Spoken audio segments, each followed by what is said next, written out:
জুলাই সনদ নিয়ে আগামী সপ্তাহে ফের আলোচনায় বসবে কমিশন। স্থায়ী আইনি ভিত্তির প্রক্রিয়া নিয়ে দলগুলোর ভিন্ন মত। শেখ হাসিনার বিরুদ্ধে মানবতা বিরোধী অপরাধ মামলায় পঞ্চম দিনের সাক্ষ্য গ্রহণ আজ। এখন পর্যন্ত ৮ জনের সাক্ষ্য গ্রহণ। ডাকসু নির্বাচনে মনোনয়নপত্র বিতরণের শেষ দিন আজ।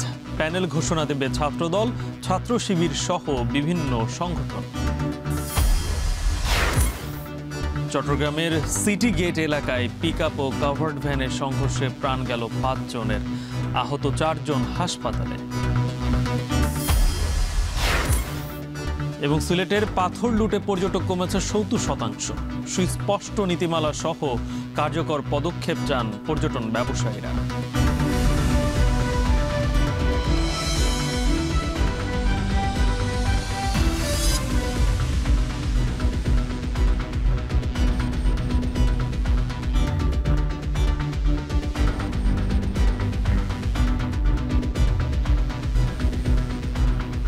স্বাগত। এখন বাণিজ্যে শুনছিলেন শিরোনাম, আর পুরো আয়োজন জুড়ে সঙ্গে আছে আমি গালিব ইবনে রিয়াজ। রাজনৈতিক দলগুলোর কাছে পাঠানো জুলাই সনদ বাস্তবায়নের ৮টি অঙ্গীকারনামা থাকলেও এর বাস্তবায়ন প্রক্রিয়ার স্পষ্ট উল্লেখ নেই। তাই সনদ চূড়ান্ত ও বাস্তবায়ন প্রক্রিয়া নিয়ে আগামী সপ্তাহে দলগুলোর সঙ্গে আবারও আলোচনা শুরু করবে ঐক্যমত্য কমিশন। জামায়াত, এনসিপি সহ বেশিরভাগ রাজনৈতিক দল জুলাই সনদের অধীনে নির্বাচন চায়, তবে স্থায়ী আইনি ভিত্তি দিতে এলএফও, গণপরিষদ নাকি গণভোট, এ নিয়ে দলগুলোর ভিন্ন মত রয়েছে। আরও জানাচ্ছেন হাসিব বিল্লাহ। রাজনৈতিক দলগুলোর সঙ্গে ঐকমত্য কমিশনের ২ পর্বের ধারাবাহিক আলোচনায় ৮৪টি বিষয়ে ঐকমত্য হয়েছে। প্রথম পর্বে সংস্কার কমিশনের প্রস্তাবের ৬৪টি বিষয়ে ঐকমত্য হয়। দ্বিতীয় পর্বে দলগুলো একমত হয় ১১টি বিষয়ে। পিআর পদ্ধতিতে উচ্চকক্ষ, সাংবিধানিক প্রতিষ্ঠানের নিয়োগ, প্রধান উপদেষ্টা নিয়োগ ও রাষ্ট্রের মূলনীতি সহ ৯টি বিষয়ে দলগুলো আপত্তি জানায়, তবে সিদ্ধান্ত দিয়েছে ঐকমত্য কমিশন। গত শনিবার রাজনৈতিক দলগুলোর কাছে পাঠানো জুলাই সনদের চূড়ান্ত খসড়ায় উল্লেখ করা হয়, এই সনদ জনগণের সর্বজনীন অভিপ্রায়। এ নিয়ে আদালতে প্রশ্ন তোলা যাবে না। অবিলম্বে বাস্তবায়নযোগ্য বিষয় নির্বাচনের আগে বাস্তবায়ন করার কথাও জানায় ঐকমত্য কমিশন। সেগুলো আপনাদেরকে জানানো হয়েছে। তবে জুলাই সনদের খসড়ার কিছু বিষয় ত্রুটিপূর্ণ বলে মনে করছে বিএনপি। কিছু কিছু বিষয়ে অসামঞ্জস্যতা আছে, কিছু সঠিকভাবে উপস্থাপিত হয়নি, এটা হতেই পারে, সেটা আমরা কারেকশন করে আমাদের মতামতটা দিয়ে দেব। ২০শে আগস্টের মধ্যে মতামত দেওয়ার জন্য অনুরোধ করা হয়েছে, আমরা আশা করছি এর মধ্যেই দিতে পারবো। জামাত বলছে অন্তর্বর্তী সরকারকেই জুলাই সনদ বাস্তবায়ন করতে হবে, এর ভিত্তিতেই আগামী নির্বাচন হতে হবে। জাতির কাছে ওনাদের প্রতিশ্রুতি বাস্তবায়ন করতে হলে এই সরকারকে জুলাই সনদকে আইনি ভিত্তি দিয়ে অবশ্যই এই সরকারের মেয়াদের মধ্যে নির্বাচনের পূর্বেই এর আইনি প্রক্রিয়া বাস্তবায়ন করতে হবে। সাংবিধানিক ইস্যু যেগুলো আছে এগুলো আপনার গণভোটে যেতে পারেন, কোনো সমস্যা নেই। অতিথি প্রেসিডেন্ট আছে, এগুলো দৃষ্টান্ত আছে, সে তাহলে এবার আমরা দিতে পারবো না, কেন? এটা তো নতুন কিছু না। গণপরিষদের দাবি জানিয়ে এনসিপি বলছে জনগণের অংশগ্রহণ না থাকলে সনদ বাতিলের ঝুঁকি থাকবে। প্রোক্লামেশনের উপরে আর কোনো কিছু হয় না, প্রোক্লামেশনের নিচে সংবিধান, সংবিধান প্রোক্লামেশনের উপরে যেতে পারবে না। আবার যে কোনো আইন কিংবা অধ্যাদেশ সংবিধানের উপরে যেতে পারবে না। তাহলে আপনি যে কোনো একটা আইন কিংবা অধ্যাদেশ করে সেটাকে যদি সংবিধানে ইনক্লুড করেন কিংবা ইনকর্পোরেট করেন, আপনি কখনোই এটা বলতে পারবেন না যে এটা নিয়ে প্রশ্ন তোলা যাবে না। তার মানে ওনাদের এই চিন্তা পদ্ধতিটার মধ্যে একটা ঘাটতি রয়ে গেছে। আমাদের ঐতিহাসিক অভিজ্ঞতা, আমাদের রাজনৈতিক পরিস্থিতি এবং হচ্ছে যে আইনি দিক, সাংবিধানিক দিক সবগুলো বিবেচনা করে আমরা যেটা ভেবেছি, আমরা যেটা প্রস্তাব করেছি, এটা গণপরিষদ করতে হবে, অন্তত সংবিধানের সাথে সম্পর্কিত যে সংস্কারগুলো। এদিকে দেশে এই মুহূর্তে গণভোটের পরিবেশ নেই বলে মনে করে এবি পার্টি। যেই প্রক্রিয়াতে অন্তর্বর্তীকালীন সরকার ১ বছর থেকে দেশ চালাচ্ছে, এই প্রসেসের মধ্য দিয়েই এগুলো বাস্তবায়ন প্রক্রিয়া শুরু করা সম্ভব। আগামী সংসদ এসে সিম্পলি এটা র্যাটিফাই করে দেবে, এবং এই র্যাটিফিকেশন যে করবে এইটা একটা লিগ্যাল স্ট্যাটাস এই সনদে দিতে হবে, লেখা থাকতে হবে যে সংসদের প্রথম অধিবেশনের প্রথম দিনে, ফার্স্ট ডেতে এগুলো সব পাশ করে ফেলতে হবে, র্যাটিফাই করে দেবে। গ্রামে গঞ্জে সাধারণ মানুষকে গিয়ে এই সাংবিধানিক এতগুলো পরিবর্তন, ২৮ পৃষ্ঠার একটা ডকুমেন্ট, মানুষকে বোঝানো, উচ্চকক্ষ থাকবে কিনা, নিম্নকক্ষ থাকবে কিনা, নির্বাচন কিভাবে হবে, ওইটা হবে কিনা, এই পুরো প্রসেস তো আলাদা আলাদা করে প্রত্যেকটা বিষয়কে নাগরিককে বুঝাইতে হবে। এই বোঝানোর সময় আমরা আসলে এখন পাবো কিনা। খসড়ায় সনদ বাস্তবায়নের পদ্ধতির উল্লেখ নেই। এর আইনি ভিত্তি ও বাস্তবায়ন প্রক্রিয়া নিয়ে বিশেষজ্ঞদের সঙ্গে আলোচনা করছে জাতীয় ঐকমত্য কমিশন। আগামী সপ্তাহে রাজনৈতিক দলগুলোর সঙ্গে ফের আলোচনা শুরু হবে। বিভিন্ন রকম ওপিনিয়ন আসছে, ওপিনিয়নগুলো কমিশন এক জায়গায় করছে, কমিশন নিজেরা এগুলো নিয়ে আলোচনা করছে এবং রাজনৈতিক দলগুলোর সঙ্গে যখন বসবে তখন এই সমস্ত বিশেষজ্ঞ মতামত কমিশন রাজনৈতিক দলগুলোর সঙ্গে শেয়ার করবে, রাজনৈতিক দলগুলো সেগুলো নিয়ে আলাপ আলোচনা করবে, তারপরে একটা চূড়ান্ত জায়গায় যাবে। গণতান্ত্রিক রাষ্ট্র ব্যবস্থায় রাজনৈতিক দলই জনগণের প্রতিনিধি। সুতরাং রাজনৈতিক দলগুলো বা রাজনৈতিক দলসমূহের নেতারা, প্রায় সকল রাজনৈতিক দলের নেতারা যখন এক জায়গায় বসে আলোচনা করেন এবং কোনো সিদ্ধান্ত নেন, আমাদেরকে দ্বিমত করবার কোনো সুযোগ আছে যে সেটাই জনগণের পক্ষে গৃহীত একটা সর্বসম্মত সিদ্ধান্ত। বাস্তবায়নের পদ্ধতি ঠিক হওয়ার পরপরই সব রাজনৈতিক দল সই করার মধ্য দিয়ে চূড়ান্ত রূপ পাবে জুলাই সনদ। হাসিব বিল্লাহ, এখন, ঢাকা। জুলাই আগস্টের গণহত্যায় মানবতা বিরোধী অপরাধের মামলায় ক্ষমতাচ্যুত সাবেক প্রধানমন্ত্রী শেখ হাসিনা ও সাবেক স্বরাষ্ট্রমন্ত্রী আসাদুজ্জামান খান কামাল সহ ৩ জনের বিরুদ্ধে ৫ম দিনের সাক্ষ্য গ্রহণ হবে আজ। সোমবার আন্তর্জাতিক অপরাধ ট্রাইব্যুনাল ১-এর চেয়ারম্যান বিচারপতি মোহাম্মদ গোলাম মর্তুজা মজুমদারের নেতৃত্বাধীন ট্রাইব্যুনালে এই সাক্ষ্য গ্রহণ হওয়ার কথা রয়েছে। এদিন সকালে ট্রাইব্যুনালে হাজির করা হয় আসামি থেকে রাজসাক্ষী হওয়া সাবেক আইজিপি চৌধুরী আবদুল্লাহ আল মামুনকে। এর আগে ১৭ আগস্ট চতুর্থ দিনের সাক্ষ্য ও জেরা শেষ হয়। এদিন সাক্ষ্য দেন জুলাই আন্দোলনের কয়েকজন চক্ষুষ।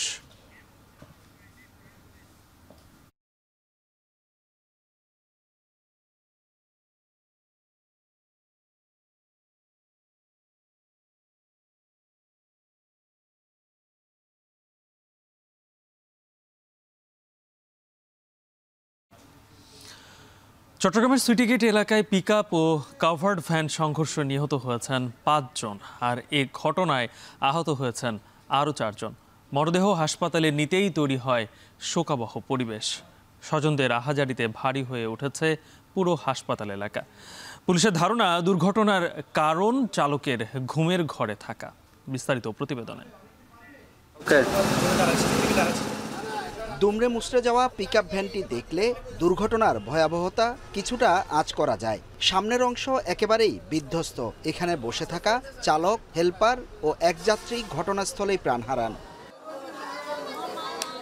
মরদেহ হাসপাতালে নিতেই তৈরি হয় শোকাবহ পরিবেশ। স্থানীয়রা জানান, হতাহতদের বেশিরভাগই মাছ ব্যবসায়ী। চট্টগ্রামের সীতাকুণ্ডের ফৌজদারহাট থেকে ভোরে তারা ফিশারি ঘাট যাচ্ছিলেন। সিটি গেটের কাছাকাছি পৌঁছালে পিকআপটি নিয়ন্ত্রণ হারিয়ে ঢাকা চট্টগ্রাম মহাসড়কে দাঁড়িয়ে থাকা অপর একটি কাভার্ড ভ্যানকে পেছন থেকে ধাক্কা দেয়। এতে ঘটনাস্থলেই ৩ জন ও মেডিকেলে ২ জন মারা যান। আহত হন আরও ৪ জন। ছোট পিকআপটিতে যাত্রীসহ মোট ১০ জন ছিলেন। তাদের শেষ স্মৃতিচিহ্ন ছড়িয়ে আছে গাড়িতে।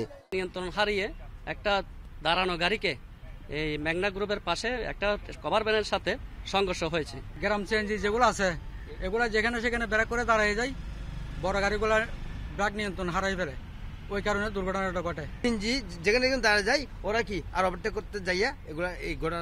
গ্রাম সিএনজিগুলো যদি একটু সরকার পক্ষ থেকে যদি একটু নিয়ন্ত্রণ নিয়ে আসতে পারে, এটা হলো সরকারের কাছে আবেদন জানাচ্ছি। নিহত রনি দাস, আকাশ দাস, অজিত দাস, জুয়েল ও সোহাগের বাড়ি নগরীর ফৌজদারহাটে। স্বজনরা জানান, গত 2 দিন জন্মাষ্টমী ও মনসা পূজা শেষ করে কাজে যোগ দিচ্ছিলেন তারা। এমন দুর্ঘটনায় নিঃশেষ হয়ে গেছে পরিবারগুলো। গাড়িতে যাওয়ার সময় এখন একটা কভারম্যান ছিল, কভারম্যানের পিছনে গিয়ে গাড়িটা মেরে দিছে। মেরে দেওয়ার পরে আমার ভাই আহত হয়েছে। দোষ হচ্ছে যে মাছের গাড়িটার দোষ। ওরা ব্যবসায়ী, ওরা মাছের জন্য যাচ্ছে ফিশারি ঘাট।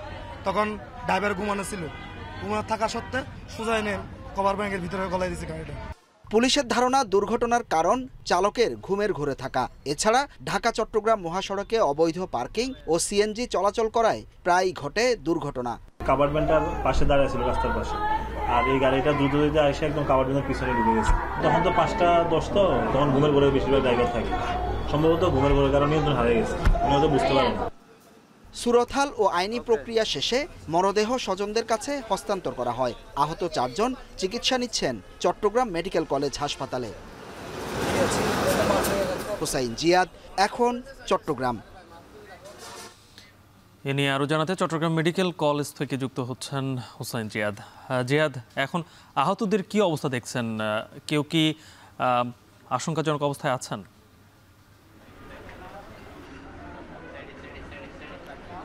গালিব, আহতদের মেডিকেলে চিকিৎসা দেওয়া হচ্ছে। তাদের মধ্যে একজনের অবস্থা আশঙ্কাজনক এবং বলা যায় যে ভোরের আলো ফুটতে আসলে মর্মান্তিক এ দুর্ঘটনার খবর ছড়িয়ে পড়েছে চট্টগ্রাম জুড়ে এবং 5 জন যে নিহত হয়েছেন বা যারা আহত হয়েছেন, সবচেয়ে দুঃখজনক ঘটনা হলো তারা একেবারে একই এলাকার এবং সবাই প্রতিবেশী। প্রতিদিনই তারা একসাথে আসা যাওয়া করতেন এবং এই দুর্ঘটনার খবর শুনে এলাকায় যেমন শোকাবহ পরিবেশ তৈরি হয়েছে, তেমনি চট্টগ্রাম মেডিকেল কলেজেও কিন্তু এখন শোকাবহ পরিবেশ এবং মরদেহগুলো এখানে রাখা হয়েছে। তাদের স্বজনরা এখানে ভিড় করেছেন এবং অনেক স্বজন আমরা দেখতে পাচ্ছি এখনও ছুটে আসছেন মেডিকেলে শেষবারের মতো তাদেরকে দেখার জন্য এবং এখানে তারা বলছিলেন যে তাদের পরিবারের উপার্জনক্ষম ব্যক্তি, কেউ কেউ পরিবারের একমাত্র উপার্জনক্ষম ব্যক্তি ছিলেন এবং সবাই মাছ ব্যবসায়ী, বলা যায় যে একেবারেই নিম্ন আয়ের মানুষ তারা। আমরা দেখছি যে স্বজনরা আসলে এখানে কান্নাকাটি করছেন যখনই আসছেন সবাই এবং তারা এই মুহূর্তে আমরা দেখছি যে পুলিশ সুরতহালের কাজটি করছেন, মরদেহগুলো সুরতহালের কাজ চলছে এবং এর পরপরই মরদেহ বুঝিয়ে দেওয়ার যে প্রক্রিয়া সেটি হয়তো শুরু হবে। বাকি আহত যারা আছেন তাদেরকে চট্টগ্রাম মেডিকেলের বিভিন্ন ওয়ার্ডে মূলত চিকিৎসা দেওয়া হচ্ছে এবং এই মরদেহগুলো পুলিশ বলছে যে সুরতহাল রিপোর্ট সহ অন্যান্য আনুষঙ্গিক যে কার্যক্রম সেটি করতে আরও খানিকটা সময় লাগবে, ঘণ্টাখানেক সময় লাগবে। এরপরেই মেডিকেলে যারা ভিড় করেছেন স্বজন, অসংখ্য স্বজন আমরা দেখতে পাচ্ছি, তাদেরকে মরদেহ বুঝিয়ে দেয়া হবে এবং পুলিশের সাথে কথা হয়েছে। তারা বলছিলেন যে মূলত যেই চালক ছিলেন পিকআপের, তিনি খুব ভোরের এই সময়টাতে আসলে অনেকটা ঘুমের ঘোরে ছিলেন, হয়তোবা তারা ধারণা করছেন সেটি এবং গিয়ে সেটি পাশে দাঁড়িয়ে থাকা যে কাভার্ড ভ্যান, সেই কাভার্ড ভ্যানের উপরেই কাভার্ড ভ্যানকে পেছন থেকে ধাক্কা দেয় এবং ভয়াবহ এই দুর্ঘটনাটি ঘটে এবং স্থানীয় এলাকাবাসীও বলছিলেন যে যেই ঢাকা চট্টগ্রাম মহাসড়কের সেই অংশটিতে অবৈধ কিছু পার্কিং করা হয় রাস্তার দুপাশে এবং ওখানে সিএনজি এবং লোকাল কিছু সিএনজি, যেগুলোকে চট্টগ্রামের ভাষায় গ্রাম সিএনজি এবং শহরের কিছু সিএনজি সেখানে দাঁড়িয়ে থাকে কিংবা আসা যাওয়া করে। মূলত এইসব কারণেই সড়কে সেই অংশটি ঝুঁকিপূর্ণ হয়ে উঠেছে এবং প্রায়শই এই অংশে দুর্ঘটনা হয় বলে স্থানীয়রা আজকে আমাদেরকে অভিযোগ করেছেন। গালিব, চট্টগ্রাম থেকে সড়ক দুর্ঘটনার সর্বশেষ জানাচ্ছিলেন, আহতদের অবস্থা জানাচ্ছিলেন সহকর্মী হোসাইন জিয়াদ।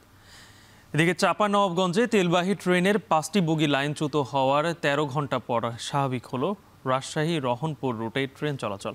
সকাল 7টা থেকে ট্রেন চলাচল স্বাভাবিক হয়েছে বলে জানিয়েছে রেল কর্তৃপক্ষ।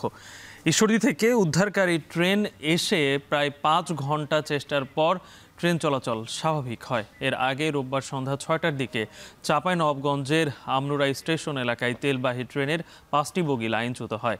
এতে রাজশাহীর সঙ্গে রহনপুর স্টেশনে ট্রেন চলাচল বন্ধ হয়ে যায়, ফলে ভোগান্তিতে পড়েন যাত্রীরা।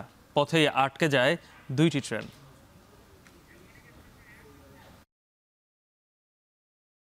মানবতা বিরোধী অপরাধ মামলায় শেখ হাসিনা, আসাদুজ্জামান খান কামাল ও চৌধুরী আবদুল্লাহ আল মামুনের বিরুদ্ধে 5ম দিনের সাক্ষ্য গ্রহণ আজ ট্রাইব্যুনালে আনা হয়েছে। রাজসাক্ষী সাবেক আইজিপি চৌধুরী আবদুল্লাহ আল মামুনকে সরাসরি যুক্ত হচ্ছেন আমার সঙ্গে এর বিস্তারিত জানাতে সহকর্মী মশিউর অনিক। আজ কতজন সাক্ষী সাক্ষ্য দেবেন আর অন্যান্য মামলার বিস্তারিত জানাবেন?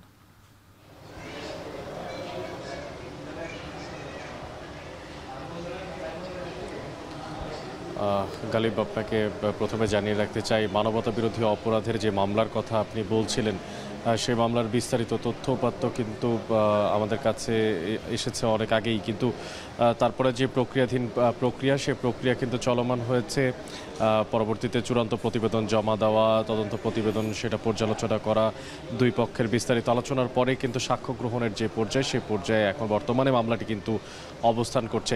একটু আপনাকে জানিয়ে রাখতে চাই যে গতকালকে পর্যন্ত কিন্তু 4র্থ দিনের মতো সাক্ষ্য গ্রহণ হয়েছিল এবং তার পরপর 2 দিন বাদ, অর্থাৎ আজকে কিন্তু 5ম পঞ্চম দিনের মতো সাক্ষ্য গ্রহণ অনুষ্ঠিত হবে। গতকালকের প্রেক্ষাপটে কিন্তু সবশেষ 4 জন সাক্ষ্য দিয়েছিলেন, তার মধ্যে একজন ছিলেন হচ্ছে নিহত শহীদ সজলের মা, যিনি তার একটা হৃদয় বিদারক পরিস্থিতির কথাই কিন্তু আদালতের সামনে বলেছিলেন। তিনি বলেছিলেন যে আশুলিয়ায় যে 6 লাশ পুড়িয়ে দেওয়ার যে মামলা, সেই মামলাতে তার ছেলেকে সারাদিন যাবৎ খুঁজেও কোথাও না পেয়ে শেষ পর্যন্ত মধ্যরাতে গিয়ে সেখানে লাশ পোড়ানো অবস্থায় যারা ছিলেন তাদের একজনের লাশের নিচে চাপা পড়া একজনের পায়ের জুতো দেখে তিনি শনাক্ত করতে পারেন সেই হচ্ছেন তার ছেলে নিহত শহীদ সজল।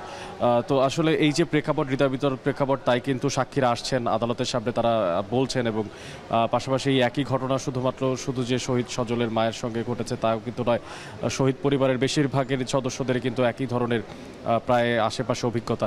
এবং যারা জুলাই আগস্টে আহত ছিলেন, যারা সেই সময় গুরুতর আহত হয়েছিলেন, তারা যে বিভিন্ন সময় হাসপাতালে গিয়ে চিকিৎসা পাননি, তারা সব সেই সময় শুনেছেন ডাক্তাররা বলেছিলেন যে শেখ হাসিনা তৎকালীন প্রধানমন্ত্রী তিনি সরাসরি নিষেধ করেছিলেন যে কোনো জুলাই আগস্টের যারা আহত আছেন তাদেরকে চিকিৎসা দেওয়া হবে না। সেই বিষয়ে যে প্রত্যক্ষ সাক্ষী যারা, তারা কিন্তু আদালত প্রাঙ্গণে আসছেন এবং তারা কিন্তু সেই সাক্ষী জানাচ্ছেন। আজকে একটু জানিয়ে রাখতে চাই, আজকে নির্ধারিত যে সাক্ষীর তারিখ, সেখানে কিন্তু 3 জন সাক্ষী আসার কথা রয়েছেন, যাদের মধ্যে 2 জন রয়েছেন জুলাই যোদ্ধা এবং 1 জন রয়েছেন শহীদ পরিবারের সদস্য।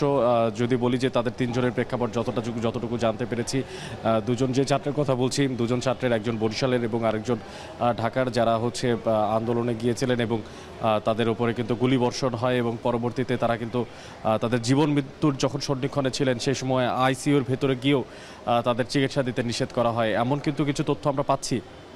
যদিও সম্পূর্ণ নিশ্চিত হওয়া সম্ভব হবে যখন হচ্ছে তারা আদালতের সামনে আসবেন এবং তাদের যে বক্তব্য সেটা লিখিত আকারে তারা আদালতের সামনে বলবেন, ট্রাইব্যুনালে বলবেন। এবং এই মামলা যারা আসামি, মূলত শেখ হাসিনা, আসাদুজ্জামান কিংবা হচ্ছে চৌধুরী সাবেক আইজিবি চৌধুরী আব্দুল্লাল মামুন, তাদের বিরুদ্ধে একটু জানিয়ে রাখতে চাই, চৌধুরী আব্দুল্লাল মামুন তিনি কিন্তু রাজসাক্ষী হয়েছেন। তিনি আদালতের সামনে আদালতের বা রাষ্ট্রকে সহযোগিতা করবেন তার রাজসাক্ষী দেওয়ার মাধ্যমে, এবং সেই কারণেই তার ক্ষমা হবে কিনা কিংবা তার যেই শাস্তি, সে শাস্তি কমবে কিনা, সেটা নিয়ে কিন্তু অনেক ধরনের কথোপকথন শুনতে পাওয়া যায় নাগরিক মহলে কান পাতলে। কিন্তু এই প্রসঙ্গের ব্যাপারে আমরা যেটা প্রসিকিউশন থেকে এর আগেও জেনেছি যে তাকে ক্ষমা করা হবে কিনা, তাকে মাফ করা হবে কিনা, সেটা এখনই আসলে গুরুত্ব বহ নয়। আদালতের একেবারে যে মামলার শেষ রায়, সে রায় পর্যন্ত অপেক্ষা করতে হবে, এরপরে আসলে জানা যাবে যে আসলে চৌধুরী আব্দুল্লাল মামুনের আসলে কি করা হবে এই মামলায়। আন্তর্জাতিক অপরাধ ট্রাইব্যুনাল থেকে যুক্ত ছিলেন সহকর্মী মুশফিউর অনিক। ঢাকা বিশ্ববিদ্যালয় কেন্দ্রীয় ছাত্র সংসদ ও হল সংসদ নির্বাচনে মনোনয়ন বিতরণের শেষ দিন আজ সকাল 10টা থেকে বিকাল 4টা পর্যন্ত চলবে এই মনোনয়ন সংগ্রহের কাজ। রোববার 6ষ্ঠ দিন পর্যন্ত ডাকসুতে প্রতিদ্বন্দ্বিতার জন্য মোট 125 জন মনোনয়নপত্র সংগ্রহ করে। আজ মনোনয়নপত্র সংগ্রহের শেষ দিন হওয়ায় চিফ রিটার্নিং অফিসারের কার্যালয়ে ভিড় বাড়ার সম্ভাবনা রয়েছে। সেদিন ছাত্রদল, ছাত্র শিবির সহ অন্যরা তাদের প্যানেল ঘোষণা ও মনোনয়ন ফর্ম সংগ্রহের কথা রয়েছে। তফসিল অনুযায়ী 19 আগস্ট মনোনয়নপত্র জমা দানের শেষ তারিখ, আর 9 সেপ্টেম্বর হবে ডাকসু ও হল সংসদের ভোট গ্রহণ।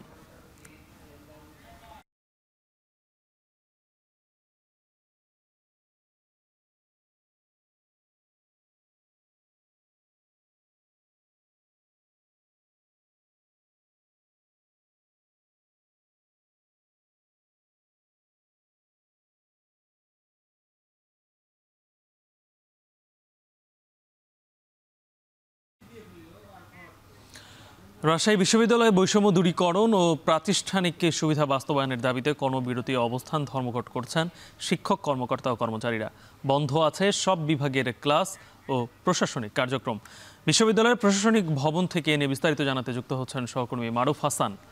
মারুফ, এখন পর্যন্ত কোন কোন আন্দোলনে মানে কি কি দাবি নিয়ে আসলে শিক্ষক এবং কর্মচারীরা আন্দোলন করছেন, সেখানকার সবশেষ জানাবেন। গালিব, গত 3 দিন ধরেই রাজশাহী বিশ্ববিদ্যালয়ের প্রশাসনিক ভবনের সামনে অবস্থান কর্মসূচি পালন করছেন এবং তারা কর্মবিরতি সহ ধর্মঘট পালন করছেন বিশ্ববিদ্যালয়ের শিক্ষক, কর্মকর্তা, কর্মচারী যারা আছেন সবাই, এটি মূলত তাদের যে প্রাতিষ্ঠানিক সুবিধা এবং সেই সুবিধা এবং সকল বৈষম্য দূরীকরণের জন্যই তাদের এই অবস্থান কর্মসূচি। এবং তারা গতকাল জানিয়ে দিয়েছিলেন যে আজকে সকাল 9টা থেকে 1টা পর্যন্ত তাদের যে কর্মবিরতি অবস্থান ধর্মঘট সেটির আওতায় সকল বিভাগের ক্লাস বন্ধ আছে এবং প্রশাসনিক কার্যক্রমও বন্ধ রাখা হয়েছে। শুধুমাত্র পরীক্ষা এবং জরুরি যেসব সেবা রয়েছে, চিকিৎসা বা পানি, এই ধরনের সেবাগুলো চালু আছে। তারা এখানে বারবার একটি কথাই বলছেন, সেটি হচ্ছে যে এই বিশ্ববিদ্যালয়ে যারা শিক্ষক কর্মকর্তা কর্মচারী আছেন তাদের যৌক্তিক দাবি বলেও তারা বলছেন বারবার, সেটি হচ্ছে সকল বৈষম্য দূর করতে হবে এবং প্রাতিষ্ঠানিক যেসব সুবিধা রয়েছে তাদের আবাসিক সুবিধা এবং বিশ্ববিদ্যালয়ের ভিতরে যত ধরনের সুবিধা, তাদের ছেলে মেয়েদের ভর্তির ক্ষেত্রে যে সুবিধা, সেইগুলো যাতে পুনরায় বিবেচনা করা হয় এবং আবারও যাতে রাখা হয়, সেই দাবিগুলো কিন্তু তারা উত্থাপন করছেন। মূলত 1977 সালে বিশ্ববিদ্যালয়ে এটি কিন্তু নির্ধারণ করা ছিল যে এখানকার কর্মকর্তা কর্মচারী শিক্ষক তারা প্রাতিষ্ঠানিক যে সুবিধাগুলো আছে সেগুলো পাবেন।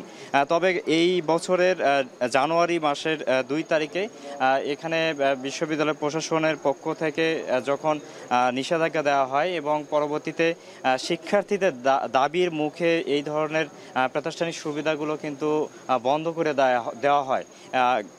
এবছর যে ভর্তি পরীক্ষা হয়েছে সেখানেও কিন্তু শিক্ষার্থী ভর্তির ক্ষেত্রে এখানে কর্মকর্তা কর্মচারী শিক্ষকদের ছেলে মেয়েদের কোনো ধরনের সুযোগ রাখা হয়নি, অর্থাৎ প্রাতিষ্ঠানিক যে সুবিধার ভিতরে এটি রয়েছে সেটি কিন্তু বলবৎ ছিল না। এই দাবিটিও তারা কিন্তু বারবার উত্থাপন করছেন যে ভর্তি পরীক্ষায় কেন তাদের ছেলে মেয়েরা এই সুযোগ থেকে বঞ্চিত হবে, কারণ বিভিন্ন বিশ্ববিদ্যালয় এবং অন্যান্য যেসব সরকারি সেক্টর রয়েছে সেগুলোতে সুযোগ সুবিধা থাকলেও শুধুমাত্র রাজশাহী বিশ্ববিদ্যালয়ে কেন তারা বৈষম্যের শিকার হবেন, এই দাবিগুলো কিন্তু তারা উত্থাপন করছেন। তাদের এই দাবির ভিতরে বারবারই যে কথাটি উঠে আসছে যে বিশ্ববিদ্যালয় প্রশাসন যাতে এই বিষয় নিয়ে আবারও বিবেচনা করেন এবং তাদের যে প্রাতিষ্ঠানিক সুবিধাগুলো সেগুলো যাতে আবারও তাদের দিয়ে দেন এবং বিশ্ববিদ্যালয় এই ধরনের সংকটের মধ্যে যাতে না ফেলেন সেটিও কিন্তু তারা অনুরোধ করছেন।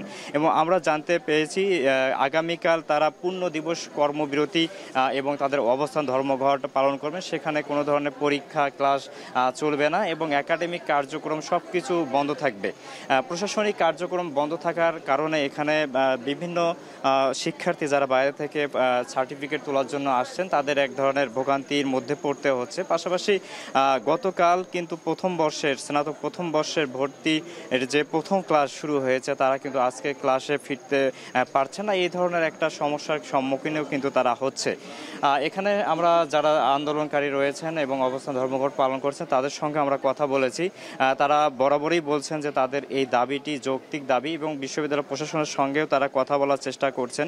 প্রশাসন যদি তাদের এই যে দাবিগুলো আছে সেগুলো যদি মেনে নেয় তাহলে হয়তো বা তারা তাদের এই কর্মবিরতি ও অবস্থান ধর্মঘট তুলে নেবেন, এটিও কিন্তু আমাদের জানিয়েছেন। এখন পর্যন্ত বিশ্ববিদ্যালয় প্রশাসনের পক্ষ থেকে তেমন কোনো ধরনের সদুত্তর আমরা পাইনি, তবে তারা অপেক্ষায় আছেন যদি আজকের ভিতরে এই দাবি তাদের পূরণ করে নেওয়া হয়, মেনে নেওয়া হয়, তাহলে হয়তোবা তারা এই কর্মবিরতি এবং ধর্মঘট তুলে নেবেন। যদি না তুলে নেয় তাহলে আগামীকাল পূর্ণ দিবস কর্মবিরতি এবং এই অবস্থান ধর্মঘট তারা পালন করবেন। গালিব, রাজশাহী বিশ্ববিদ্যালয়ের প্রশাসনিক ভবন থেকে এই ছিল সবশেষ তথ্য। রাজশাহী বিশ্ববিদ্যালয়ের শিক্ষক কর্মচারীরা কর্মবিরতি অবস্থান কর্মসূচি পালন করছেন, এই বিষয়ে সর্বশেষ জানাচ্ছিলেন সহকর্মী মারুফ হাসান। দর্শকের আগে জানিয়েছিলাম যে আজকে ডাকসু নির্বাচনের মনোনয়নপত্র সংগ্রহের শেষ দিন এবং আজকে বিকেল 4টা পর্যন্ত এই মনোনয়নপত্র সংগ্রহ করা যাবে। এ নিয়ে আরও বিস্তারিত জানতে আমার সঙ্গে জানাতে ঢাকা বিশ্ববিদ্যালয় থেকে যুক্ত হচ্ছেন সহকর্মী ফরহাদ বিন নূর। ফরহাদ, কি অবস্থা? যেহেতু এখন পর্যন্ত ঢাকা বিশ্ববিদ্যালয়ের যারা বড় যে ছাত্র সংগঠনগুলো তারা কিন্তু এখন পর্যন্ত এই মনোনয়নপত্র সংগ্রহ করেনি, আজকে সংগঠনগুলোর প্যানেল ঘোষণা কখন হবে বলে আপনার কাছে কোনো তথ্য আছে কিনা? আর শেষ দিনে যেহেতু আজকে 4টার মধ্যে মনোনয়নপত্র সংগ্রহ করতে হবে, একেবারে শেষ পর্যন্ত আপনার কাছে কি তথ্য আছে বিস্তারিত জানাবেন। গালিব, আমরা এখানে আসার পরে যে চিত্রটি দেখেছি, আজকে কিন্তু সকাল 10টা থেকে বিকেল 4টা পর্যন্ত এই মনোনয়নপত্র সংগ্রহের সময়, এবং আমরা দেখছি যে 10টা বাজার পরপরই কিন্তু এখানে বেশ কিছু যারা প্রতিদ্বন্দ্বিতা করবে ডাকসু নির্বাচন, তারা কিন্তু ইতোমধ্যেই অনেকে এখানে আসছেন এবং তারা ফর্ম কিনছেন। এবং আমরা একটু আগেও যে চিফ রিটার্নিং অফিসার অধ্যাপক ডক্টর মোহাম্মদ জসিমউদ্দিন, তার সঙ্গে একটু কথা বলার চেষ্টা করেছি। তিনি বলছেন যে 10টার দিকই তারা এখানে অফিস খুলেছেন এবং এরপরই কিন্তু অনেকেই ইতোমধ্যেই ফর্ম মনোনয়নপত্র সংগ্রহ করা শুরু করেছেন। তবে আজকে যেহেতু একেবারে শেষ দিন, মনোনয়নপত্র সংগ্রহের 7ম দিন এবং শেষ দিন, আজকে বিশেষ করে আমরা জানি যে ইসলামী ছাত্র শিবির, জাতীয়তাবাদী ছাত্রদল, গণতান্ত্রিক ছাত্র সংসদ সহ বিভিন্ন বাম ছাত্র সংগঠনগুলো যারাই রয়েছে, তারা কিন্তু এখন পর্যন্ত কেউ আনুষ্ঠানিকভাবে যে মনোনয়নপত্র সংগ্রহের যে বিষয়টি, সেটি কিন্তু তারা এখনও করেনি। তবে আজকে তাদের মনোনয়নপত্র সংগ্রহের ব্যাপারে আমরা জানি। আমরা একটু আগেও ইসলামী ছাত্র শিবিরের ঢাকা বিশ্ববিদ্যালয়ের শাখার যিনি সভাপতি ইসলাম ফরহাদ, তার সঙ্গে আমরা মুঠোফোনে কথা বলেছি। তারা বলেছেন যে তারা 11টা নাগাদ এখানে আসবেন এবং 11টা নাগাদ এসে তারা এখানে মনোনয়নপত্র সংগ্রহ করবেন। তবে তারা পুরো প্যানেল এখানে আজকে ঘোষণা করবেন কিনা সে বিষয়ে তিনি নিশ্চিত জানাননি। এবং আমরা যতটুকু জানি যে কালকে থেকে আমরা দেখেছি যে জাতীয়তাবাদী ছাত্র দলের বিভিন্ন নেতাকর্মীরা কিন্তু তারা তাদের দলের হয়ে ডাকসু নির্বাচনে প্রতিদ্বন্দ্বিতা করার মতো অনেকেই আভাস দিয়েছেন এবং তারাও হয়তো আজকে এখানে আসবেন এবং তারাও মনোনয়নপত্র সংগ্রহ করবেন। এবং আমরা গত 6ষ্ঠ দিনের কথা যদি বলি, যে গতকাল 6ষ্ঠ দিন পর্যন্ত মনোনয়নপত্র এখানে 28টি পদের বিপরীতে 125 জন প্রতিদ্বন্দ্বিতা করার জন্য ফর্ম সংগ্রহ করেছিল এবং আজকে সেই সংখ্যাটা হয়তো 2-3 গুণও বেশি হয়ে যেতে পারে, কারণ আজকে বড় ছাত্র সংগঠনগুলো তারা কিন্তু আজকে আনুষ্ঠানিকভাবে শেষ দিনে মনোনয়নপত্র সংগ্রহ করবে। তো এই ছিল আমার কাছে গালিব সবশেষ তথ্য। ডাকসু নির্বাচনের আজকে মনোনয়নপত্র সংগ্রহের শেষ দিনে এ নিয়ে বিস্তারিত জানাচ্ছিলেন সহকর্মী ফরহাদ বিন নূর। বেগম রোকেয়া বিশ্ববিদ্যালয়ে আইনে ছাত্র সংসদ নির্বাচন যুক্ত করে দ্রুত রোড ম্যাপ ঘোষণার দাবিতে দ্বিতীয় দিনের মতো আমরণ অনশন করছেন কয়েকজন শিক্ষার্থী। এর মধ্যে গেল রাতে অসুস্থ হয়ে পড়েন অনশনে থাকা 3 শিক্ষার্থী। পরে বিশ্ববিদ্যালয় প্রশাসন তাদের অ্যাম্বুলেন্সে করে হাসপাতালে নিতে চাইলেও তারা রাজি হননি। এর আগে রাত 11টার দিকে বিশ্ববিদ্যালয়ের উপাচার্য, রেজিস্ট্রার, প্রক্টর সহ ঊর্ধ্বতন কর্মকর্তারা শিক্ষার্থীদের অনশন প্রত্যাহার করে অবস্থান কর্মসূচি করতে অনুরোধ জানান। তবে দাবি আদায় না হওয়া পর্যন্ত আমরণ অনশনে অনড় থাকার ঘোষণা দেন শিক্ষার্থীরা। ছাত্র সংসদ নির্বাচনের রোডম্যাপ ঘোষণার দাবিতে রোববার সকাল 11টা থেকে আমরণ অনশনে বসেন বেরোবির কয়েকজন শিক্ষার্থী।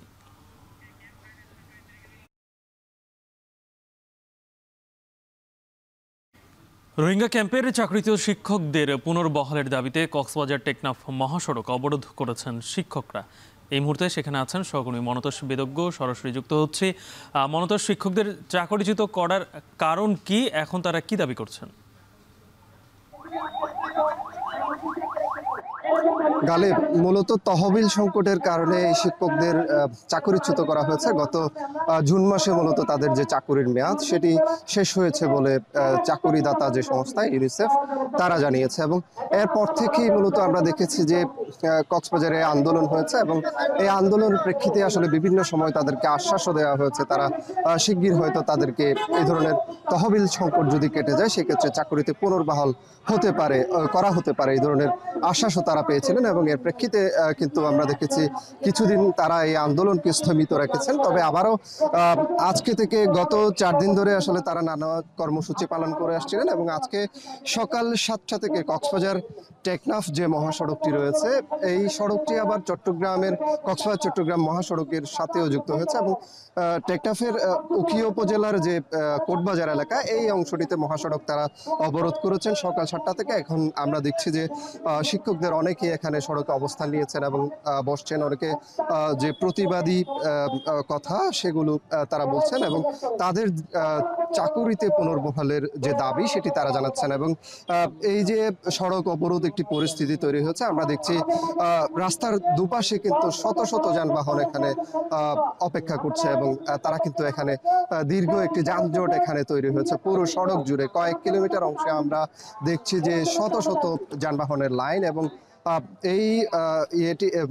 এই যে অবরোধ এটি আসলে কাটানোর জন্য বা এই অবরোধটি যাতে শিক্ষকদের বলে শেষ করা যায় সেটির জন্য কিন্তু এখানে আমরা দেখছি যে সেনা সদস্যরাও এখানে এসেছেন এবং তারা কিন্তু তাদেরকে বোঝানোর চেষ্টা করছেন। তবে এখন পর্যন্ত শিক্ষকরা তাদের যে আন্দোলন সেটি অব্যাহত রেখেছেন। গালিব, এই ছিল সবশেষ। কক্সবাজার থেকে যুক্ত ছিলেন সহকর্মী মনতোষ বেদজ্ঞ। সিলেটের অর্থনীতির অন্যতম চালিকা শক্তি পর্যটন শিল্প। তবে পাথর লুটের ঘটনায় ৬০ থেকে ৭০% পর্যটক কমে যাওয়ায় মারাত্মক হুমকির মুখে এই খাত। ব্যবসায়ী নেতৃবৃন্দর দাবি, পর্যটন কেন্দ্রগুলোর নিরাপত্তায় প্রয়োজন সুস্পষ্ট নীতিমালা ও কার্যকর পদক্ষেপ। এদিকে সাদা পাথর সহ বিভিন্ন পর্যটনী স্থান রক্ষায় দীর্ঘমেয়াদী পরিকল্পনা নেওয়া হচ্ছে বলে আশ্বাস জেলা প্রশাসনের। সেলিম মিয়ার ক্যামেরায় আরও জানাচ্ছেন সন্দীপন শুভ।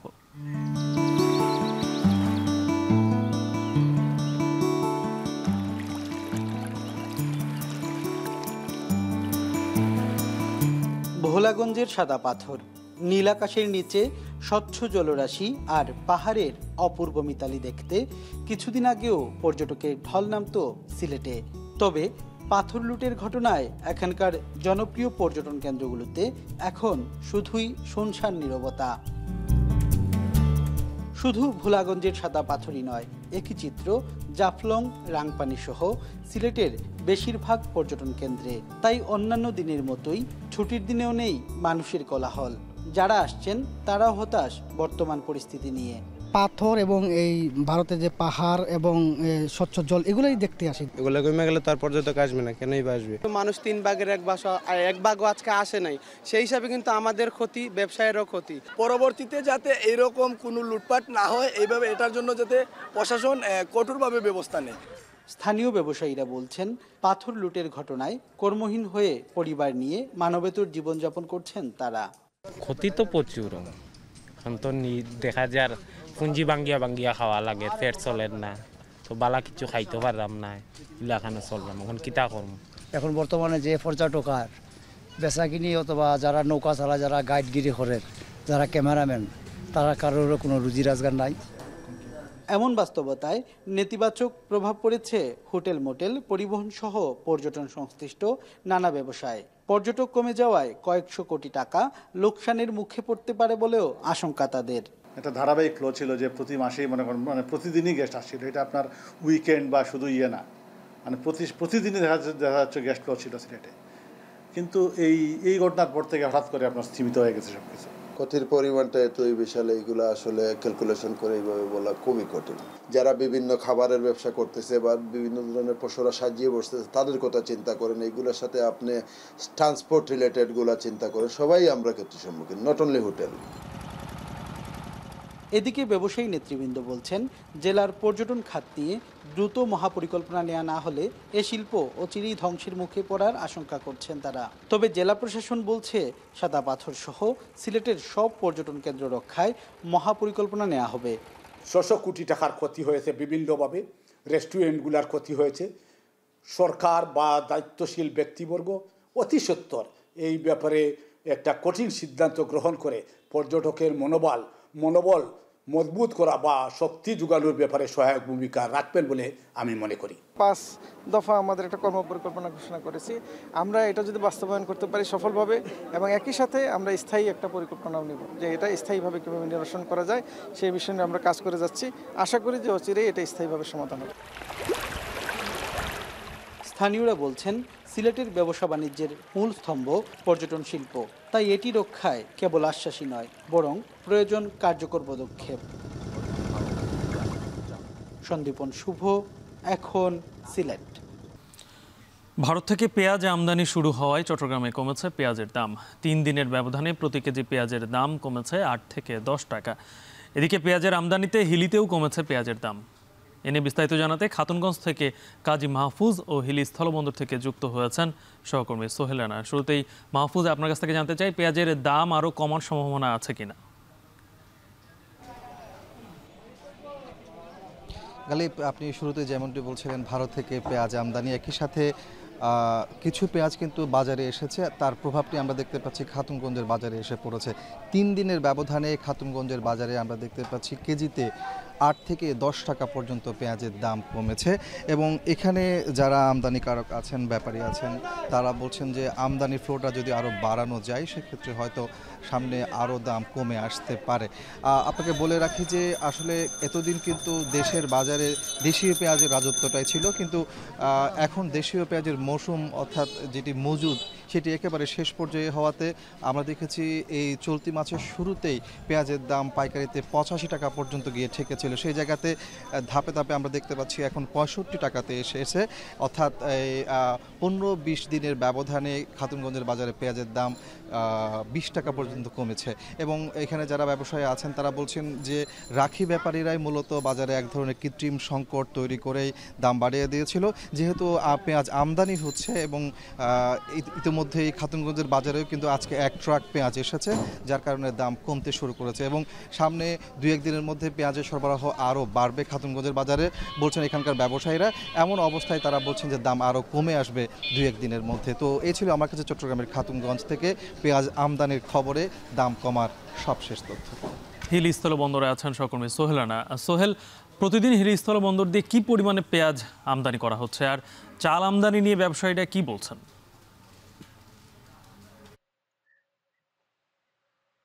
গালিব, পেঁয়াজ আমদানির বিগত সময়ে যে দৃশ্যপটগুলো ছিল আমরা দেখেছি, সেখানে ব্যবসায়ীরা উন্মুক্ত ইম্পোর্ট পারমিট পেয়ে থাকতেন, যার কারণে বিপুল পরিমাণ পেঁয়াজ আমদানি হতে এই বন্দর দিয়ে, যেখানে আগে ব্যবসায়ীরা 1000 থেকে 1500 কিংবা 5000, 10,000 মেট্রিক টন পেঁয়াজ আমদানির আইপি পারমিট যেটি বলা হয় সেটি কিন্তু পেয়ে থাকতেন। তবে এবারে ব্যতিক্রম একটি রয়েছে। ব্যতিক্রমের কারণে পেঁয়াজের যে আমদানি সেটি খুবই কম, যা বাজার নিয়ন্ত্রণের ক্ষেত্রে কিছুটা ব্যাঘাত ঘটাতে পারে বলে কিন্তু ব্যবসায়ীরা বলছেন। কারণ বিশেষ করে এখানকার যারা ব্যবসায়ী রয়েছেন বেশিরভাগ তারা ভারত থেকে পেঁয়াজ আমদানি করে থাকেন। তারা বলছেন যে এখন খামার বাড়ি থেকে যে পেঁয়াজ আমদানি অনুমতি দেওয়া হচ্ছে সেটি পার আমদানিকারককে মাত্র 30 মেট্রিক টন, যে 30 মেট্রিক টন পেঁয়াজ মাত্র একটি ট্রাকে ভারত থেকে আমদানি করা হয়।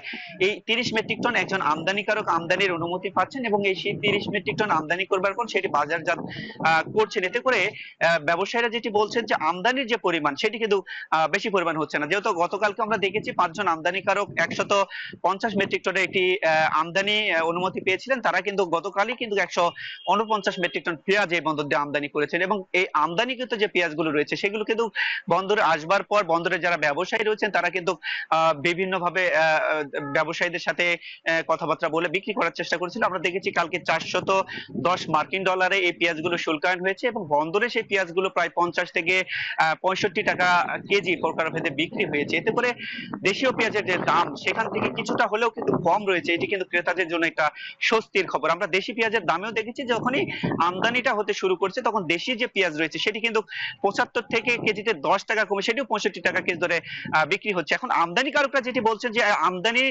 ক্ষেত্রে যদি উন্মুক্ত করে দেওয়া হয় এই আইপি অনুমোদনটি, তাহলে কিন্তু বিপুল পরিমাণ পেঁয়াজ আমদানি হবে এবং পেঁয়াজের দামে যে বাজারের দাম সেটি কিন্তু অনেকটাই কমে আসবে বলে তারা কিন্তু বলছেন। এবং চালের যে বিষয়টি রয়েছে, চালের শুল্ক জটিলতার কারণে আজ 6 দিন ধরে কিন্তু বন্দর থেকে ব্যবসায়ীরা চাল খালাস করতে পারছেন না। এতে করে ব্যবসায়ীরা বড় ধরনের একটি লোকসান গুনছেন এবং বাজারে যে চালের যে দাম সেটি কোনোভাবে নিয়ন্ত্রণ করা সম্ভব হচ্ছে না, যেহেতু আমদানি হচ্ছে কিন্তু বাজারজাতকরণ করা সম্ভব হচ্ছে না। এই কারণে কিন্তু জটিলতা তৈরি হয়েছে বাজারে। তো এই ছিল গালিব আমার কাছে হিলি স্থলবন্দর থেকে পেঁয়াজ আমদানি এবং চাল আমদানি নিয়ে সর্বশেষ পরিস্থিতি। এবার আন্তর্জাতিক প্রসঙ্গ। ইউক্রেন যুদ্ধ ইস্যুতে পুতিনের সঙ্গে ট্রাম্পের আলাস্কা বৈঠকের পর এবার ওয়াশিংটন ডিসিতে আজ বৈঠকে বসতে যাচ্ছেন মার্কিন প্রেসিডেন্ট ডোনাল্ড ট্রাম্প ও ইউক্রেনীয় প্রেসিডেন্ট ভলোদিমির জেলেনস্কি। বৈঠকে উপস্থিত থাকবেন ব্রিটিশ প্রধানমন্ত্রী কিয়ার স্টারমার, ফ্রান্সের president Emmanuel Macron, German chancellor Friedrich Merz, European কমিশনের president von der Leyen, NATO secretary Mark Rutte সহ ইউরোপীয় নেতারা, যেখানে আলোচনা হবে রাশিয়া ইউক্রেনের মধ্যে অঞ্চল বিনিময় ও ইউক্রেনের নিরাপত্তা ইস্যুতে। ট্রাম্প জেলেনস্কির এই বৈঠক সফল হলে আলাস্কায় রুশ প্রেসিডেন্ট ভ্লাদিমির পুতিনের সঙ্গে এই দুই নেতার ত্রিপক্ষীয় বৈঠকের কথা রয়েছে।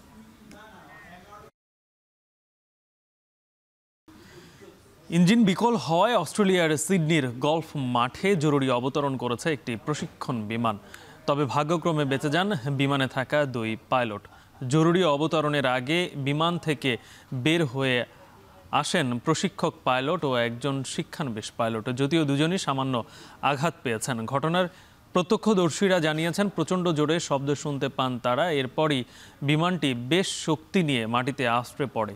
প্রশিক্ষণের সময় ইঞ্জিন বিকল হয়ে গেলে গালফ মাঠে এটি জরুরি অবতরণ করার সিদ্ধান্ত নেন বিমানে থাকা 2 পাইলট।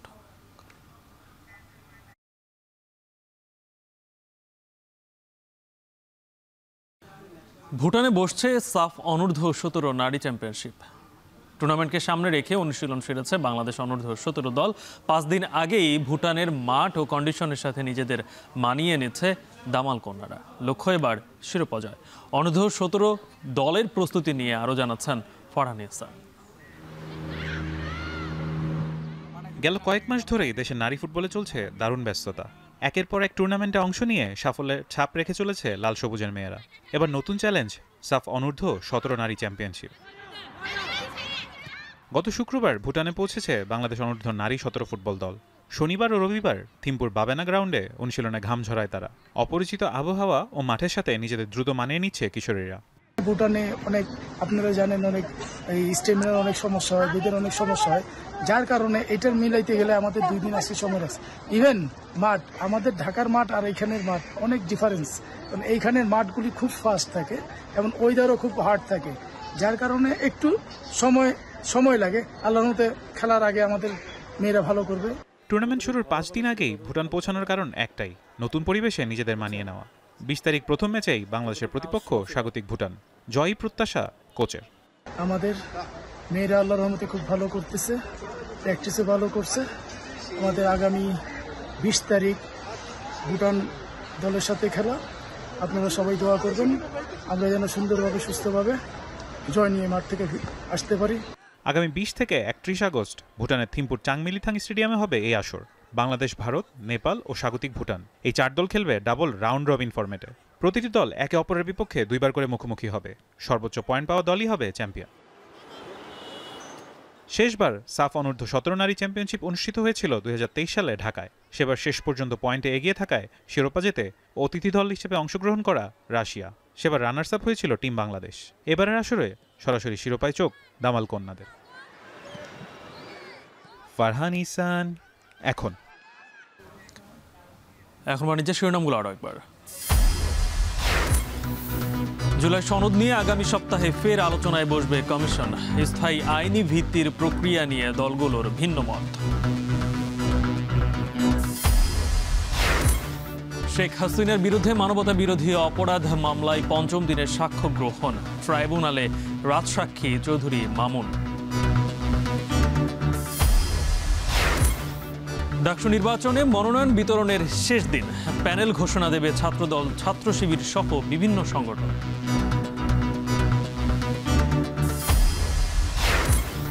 চট্টগ্রামের সিটি গেটে পিকআপ ও কাভার্ড ভ্যান সংঘর্ষে প্রাণ গেল মাছ ব্যবসায়ী সহ 5 জনের, আহত 4 জন হাসপাতালে। এবং সিলেটের পাথর লুটে পর্যটন কমেছে 70%। সুস্পষ্ট নীতিমালা সহ কার্যকর পদক্ষেপ চান পর্যটন ব্যবসায়ীরা। এই ছিল এখন বাণিজ্যের আয়োজন। এখন টেলিভিশন ওয়েবসাইটে দেখতে ভিজিট করুন এখন.tv। ফেসবুকে চোখ রাখুন facebook.com/tv.এখন।